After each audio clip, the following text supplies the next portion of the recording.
দেখতে পাচ্ছেন নাটোরের সিংড়া চৌগ্রামের বিখ্যাত রাজবাড়ি। রাজা নেই এবং তাদের রাজত্ব নেই, কিন্তু কিছু স্মৃতি দাঁড়িয়ে আছে। সেই গেটে আমি এখন দেখতে পাচ্ছি প্রবেশ করতেছি। ডান পাশেও রয়েছে দেখতে পাচ্ছেন আপনারা, এই যে কিছু বিল্ডিং এখনো দাঁড়িয়ে আছে। আমি গেটের মধ্যে এখনো প্রবেশ করেছি, আপনাদেরকে পুরোটাই আজকে দেখানোর চেষ্টা করব স্মৃতিস্বরূপ যেগুলো আছে। দেখতে পাচ্ছেন, এই যে দেখতে পাচ্ছেন আপনারা, এই যে বিল্ডিংগুলো রয়েছে, বিল্ডিংয়ের অবস্থাটা কিন্তু পুরো স্বাদ আর নেই।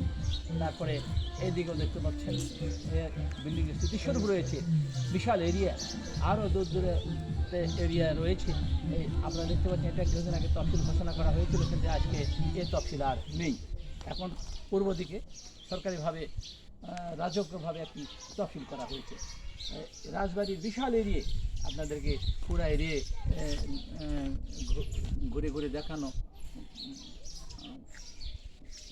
খুবই কষ্টকর, তারপর আমি কিছু অংশ দেখানোর চেষ্টা করছি। আপনি দেখতে পাচ্ছেন এই গেটে প্রবেশ করেছিলাম, আবার এই গেটে আমি এখন চলে আসলাম। এই গেট দিয়ে এখন বের হয়ে আমাদের অন্য অন্য বিল্ডিংও দেখানোর চেষ্টা করব। আপনারা দেখতে পাচ্ছেন বিল্ডিংও ছিল অত্যন্ত আকর্ষণীয়, কিন্তু বিল্ডিং আজকে নেই। বিল্ডিংয়ের আজকে ভাঙ্গা স্তূপ রয়েছে, ভাঙ্গা স্তূপ রয়েছেন। এই যে দেখতে পাচ্ছেন, আপনাদেরকে দেখানোর চেষ্টা করছি।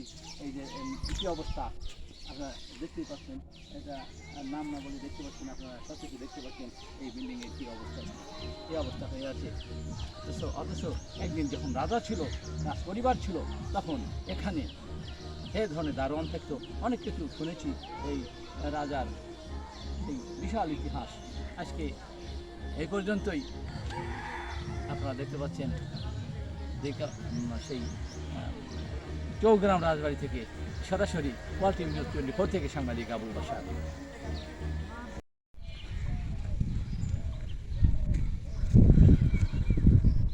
আমি এখন অবস্থান করছি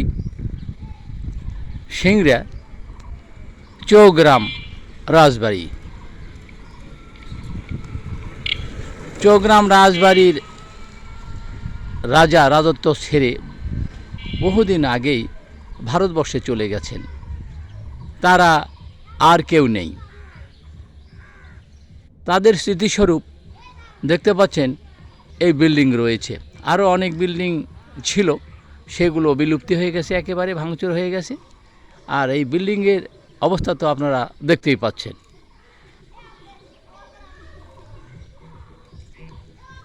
গেট আপনাদের দেখাচ্ছি, দেখতে পাচ্ছেন এই এখানে এক গেট, সুন্দর গেট ছিল, এখনও গেটের স্মৃতি রয়েছে, কিন্তু গেটের এমন কোনো কিছু আকর্ষণীয় কিছু নেই। তারপরে দেখতে পাচ্ছেন একটি ঘর, তার পিছনে আরও অনেক ঘরের স্মৃতি ভিতরে রয়েছে। আর গেট এভাবে ভেঙে চুরে চূর্ণ বিচূর্ণ হয়ে গেছে।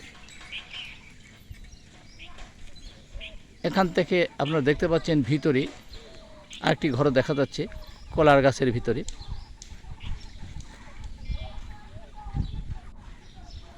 অত্যন্ত আকর্ষণীয় এই রাজবাড়ি ছিল, আজকে আর তা নেই, শুধু স্মৃতি হয়ে দাঁড়িয়ে আছে গেটের এই পিলার। ধ্বংসস্তূপ রয়েছে, পোড়া ইটের মতো দাঁড়িয়ে আছে কিছু ভাঙাচুরো অংশ। আপনারা দেখতে পাচ্ছেন এটা দক্ষিণ দিকের গেটে এভাবে দাঁড়িয়ে আছে একটি, যে কোনো একটি মন্দিরের মতোই। হয়তো এখানে কোনো দেবদেবলা অবশ্যই থাকতো। দেখতে চলে গেছে এই চৌগ্রামের রাস্তা দক্ষিণ দিকে, দক্ষিণেও বিশাল গ্রাম রয়েছে। রাস্তা দেখতে পাচ্ছেন সেই আগেকার মতো আর নেই। তার পাশে এটাও দেখতে পাচ্ছেন অত্যন্ত আকর্ষণীয়ভাবে দাঁড়িয়ে আছে, দেখতে এত ভালো লাগছে। পুরাতন হলেও এখনও অত্যন্ত সুন্দর লাগছে। এটাই চৌগ্রাম রাজবাড়ি, শুধু স্মৃতি হয়ে আছে। বিশাল এরিয়াতে আর বাড়িঘর কিছুই নেই, জঙ্গল রয়েছে। এবং এই রাজবাড়িতেই আপনি দেখতে পাচ্ছেন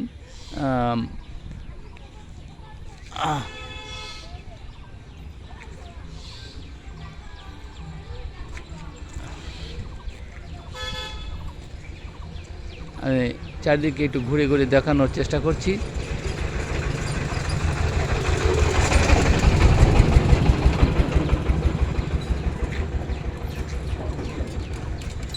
অনেক বড় এরিয়া আপনারা দেখছেন, এগুলো সব এখন মুসলমানেরা ব্যবহার করে, মাদ্রাসা হয়েছে। এছাড়া সামনে দেখতে পাচ্ছি একটি পুকুর, পূর্ব দিকে বিশাল একটি গাছ রয়েছে, গাছের নামটা এই মুহূর্তে আমি বলতে পারছি না। সামনে তফসিল অফিস এবং উত্তর পূর্ব দিকে তফসিল অফিস দাঁড়িয়ে আছে, সরকারি তফসিল অফিস করা হয়েছে।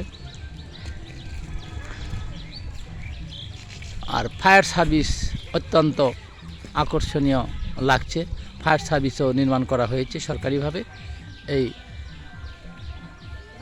রাজার জায়গায়।